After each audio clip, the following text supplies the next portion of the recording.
Well, my first guest tonight is the former Deputy Prime Minister of Australia, John Anderson, in which office he served for 6 years while leader of the National Party. It was a distinguished parliamentary career, yet many would say, and I'm one of them, that John Anderson's contribution post-parliamentary life almost mirrors everything he did in government. The reason I say that is that he's launched a web-based interview program, Conversations with John Anderson. It's compulsory viewing.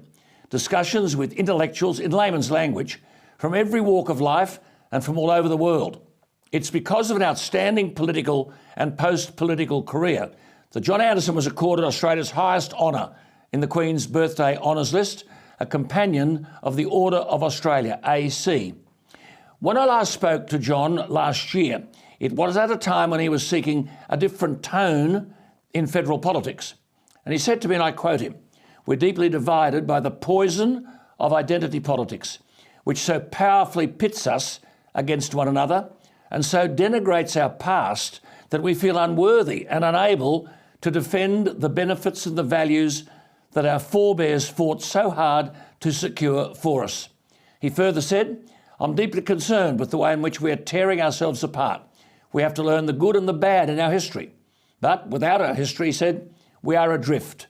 There is a concerted effort to delegitimise our past and make it a thing that people would certainly never celebrate," unquote. Outstanding sentiments. John Anderson's making a welcome intellectual injection into national life, and he joins me. John Anderson, thank you for your time, but I must congratulate you on your honour. It's much deserved. Well done. Well, Alan, you're very kind. I should say I share it with Julia and with a whole lot of good Australians doing incredible things. In many ways, all I've done is walk their journey with them. I almost feel guilty that some of those people are not recognised to the extent that they should be. You're far too modest. Can I just go to the issue of the 2021 census very briefly, which indicated that the number of Australians who are not religious has further increased.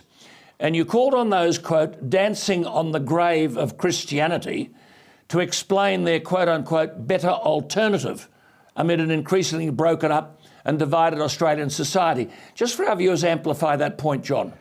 Well, the census reveals a great deal of very troubling information as well. We have a major concern across the community about health, and number one is mental health. We know from the research that our young people are experiencing anxiety, depression, self-harm at record rates. We have 1 million children now growing up, or 1 million single-parent homes, so more than 1 million. We know that's suboptimal. I don't want to sound harsh about it. We know it's suboptimal and the numbers are increasing. We are polarised.